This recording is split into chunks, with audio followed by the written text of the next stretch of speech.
Assalamualaikum warahmatullahi wabarakatuh.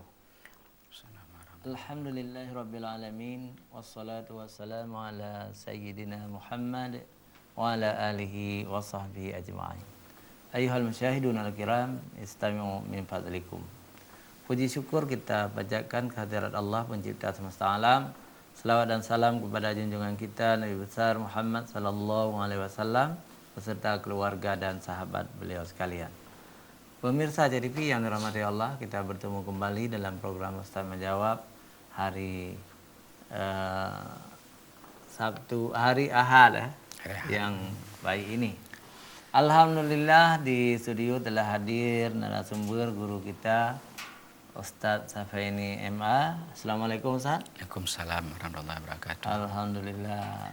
Apa temanya hari ini Ustaz? Insyaallah kita akan membahas tentang masalah akhlak bertetangga. Alhamdulillah, mumpung bulan ini adalah bulan Maulid ya, kita akan bicara tentang akhlak, akhlak Rasulullah Sallallahu Alaihi Wasallam. Bagaimana petunjuk Rasulullah dalam kita bertetangga. Untuk ini kepada narasumber dipersilakan. Ya, baik. Bismillahirrahmanirrahim. Assalamualaikum warahmatullahi wabarakatuh. Alhamdulillah. Wassalatu wassalamu ala rasulillah wa ala alihi wa sahbihi wa man tabi'ah. Puji syukur kita kehadirat Allah subhanahu wa ta'ala yang masih memberikan kesehatan dan umur panjang kepada kita semua, sehingga kita dapat melaksanakan berbagai macam aktivitas yang telah kita programkan bersama. Salawat beri salam kepada Rasulullah sallallahu alaihi wasallam dan juga kepada para sahabat beliau sekalian. Pemirsa ACTV yang dirahmati oleh Allah Subhanahu wa taala, insyaallah pada kesempatan ini kita akan membahas tentang masalah akhlak bertetangga. Bagaimana Rasulullah sallallahu alaihi wasallam berakhlak dengan tetangga, kemudian apa saja yang Allah pesankan kepada kita, cara kita berakhlak dengan tetangga. Pemirsa yang dirahmati oleh Allah Subhanahu wa taala, kita sebagai manusia, sebagai makhluk sosial, kita tidak terlepas dengan orang lain. Ya, kita butuh kepada orang lain, apalagi orang itu adalah tetangga yang sangat dekat dengan kita. Rasulullah SAW dalam sebuah hadis beliau mengatakan bahwa Jibril selalu datang kepada saya dan berpesan tentang tetangga. Setiap Jibril turun, setiap kali itulah Jibril berpesan kepada saya agar saya berbaik-baik dengan tetangga. Sehingga saya menyangka bahwa tetangga itu akan menjadi orang yang akan mewarisi harta saya. Kemudian secara khusus Allah Subhanahu wa taala berfirman di dalam Al-Qur'an, wa'budullaha wa la tusyriku bihi syai'a wa bil walidaini ihsana. Ya, sembahlah kepada Allah, sembahlah Allah dan janganlah engkau mensyarikatkan Allah dengan sesuatu apapun. Wa bil walidaini ihsana, dan berbuat baiklah kepada kedua orang tua. Wa bidil qurba, dan berbuat baik dengan karib kerabat, wal yatama, dan anak-anak yatim, wal masakin, dan orang-orang miskin, wa banis sabil, dan orang-orang yang sedang dalam perjalanan, wal jari dzil qurba, dan tetangga yang tetangga dekat atau tetangga yang ada karib kerabatnya, ada yang ada hubungan darahnya. Kemudian wal jaril jambi, kemudian tetangga yang tidak ada tali persaudaraan. Kalau wal jari dzil qurba itu adalah abang atau adik kita yang rumah kita itu berdekatan. Biasanya ketika orang tua kita meninggal, itu orang tua kita itu membagi tanah untuk kakak, untuk abang, untuk adik dan sebagainya. Itu dalam bahasa Al-Quran disebut dengan jaril qurba. Kemudian ada satu lagi namanya jaril jambi, artinya tetangga yang tidak mempunyai tali persaudaraan darah. Artinya tidak ada ikatan persaudaraan dalam bentuk tidak ada, bukan saudara kandung atau lain sebagainya. Jadi itu juga diperintahkan oleh Allah supaya kita berbuat baik kepadanya. Maka ketika ada seseorang bertanya kepada Rasulullah SAW, "Ya Rasulullah, ma haqqul jar?" Apa hak tetangga ya Rasulullah? Kemudian Rasul menjawab, ada 10 hak tetangga yang perlu diperhatikan oleh setiap hamba Allah. Yang pertama kata Nabi, jika dia meminta pinjam hutang, dia mau minta uang untuk berhutang, maka kata Nabi, aqrat tahu, maka berikan. Berikan. Ada tetangga kita mungkin dalam kesempitan, dia butuh bantuan, dia datang ke rumah kita minta hutang, ya maka kita berikan.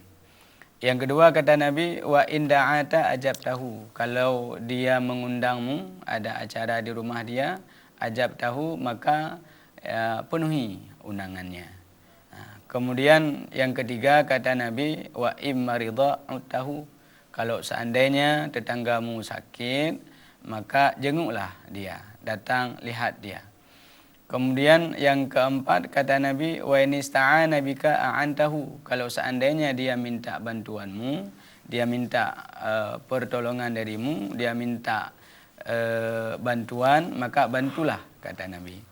Kemudian yang kelima, wa in asabathu musibah azaitahu, seandainya dia mendapatkan musibah, kematian atau lain sebagainya, maka azaitahu, maka takziahlah dia. Wa in asabahu khairan hannaitahu, kalau seandainya dia mendapatkan sesuatu yang baik, umpamanya dia lulus PNS, atau umpamanya dia naik pangkat, atau umpamanya dia dapat mobil baru, maka ucapkanlah selamat kepada dia. Jangan sebaliknya, jangan kita iri dengki ketika dia memperoleh nikmat dari Allah. Tapi kita harus mampu mengucapkan ucapan selamat kepada dia. Kemudian yang ketujuh kata Nabi, wa immata syahidtahu, seandainya tetanggamu itu meninggal, ya maka ya iringilah jenazah dia, uruslah jenazah dia. Wa in ghaba hafiztahu, kemudian kata Nabi, jika tetanggamu umpamanya tidak ada di tempat, dia pulang kampung atau lain sebagainya, maka jaga rumah dia. Jaga rumah dia, jangan sampai masuk pencuri, jangan sampai masuk binatang-binatang ke rumah dia, itu jaga.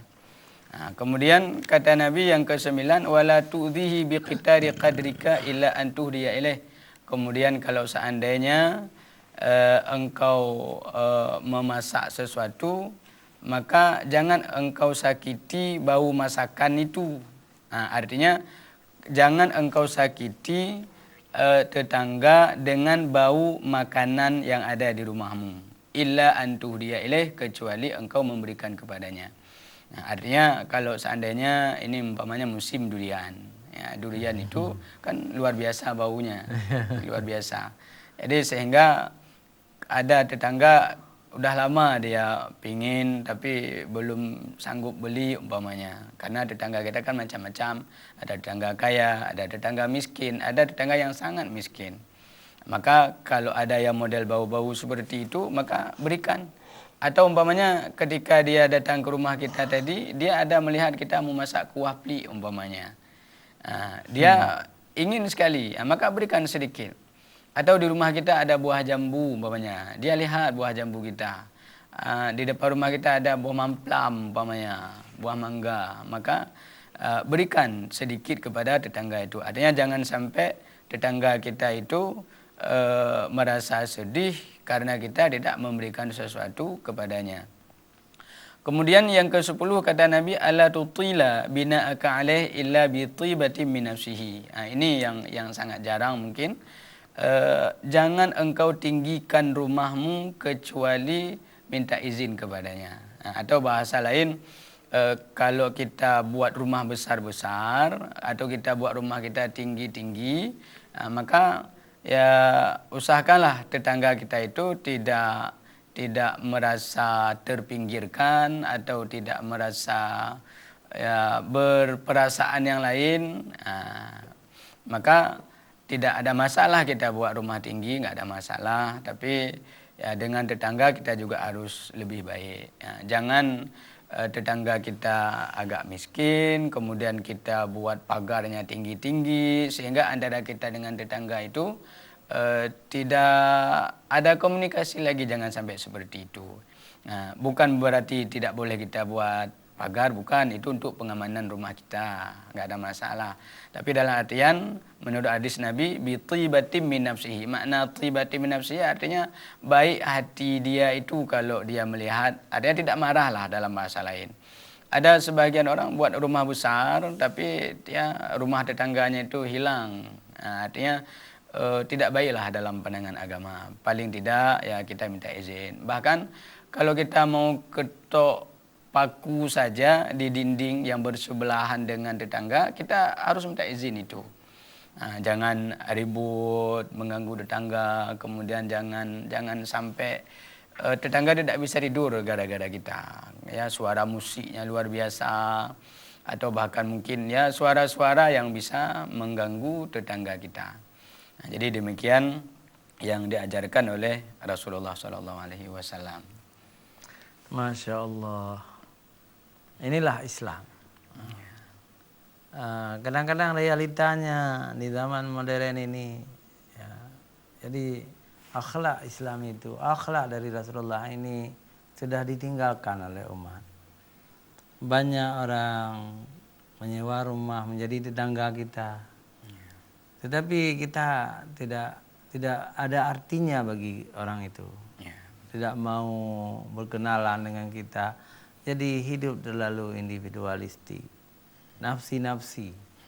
Nah, ini sering terjadi. Yang kedua, ya tetangga kita miskin, mungkin kita sudah agak lumayan hidup, lalu kita buat rumah tinggi-tinggi pagarnya.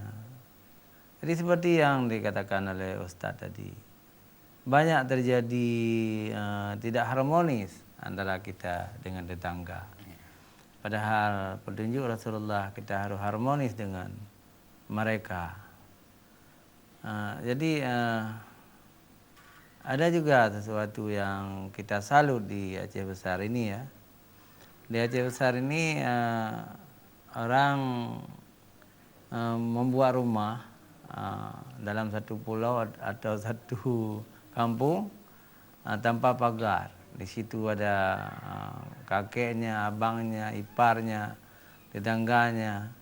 Itu sangat bagus saya pikir. Ya. Untuk sangat dekat, kerabat itu dekat. Pemirsa jangan kemana-mana, kita kembali setelah jeda iklan berikut.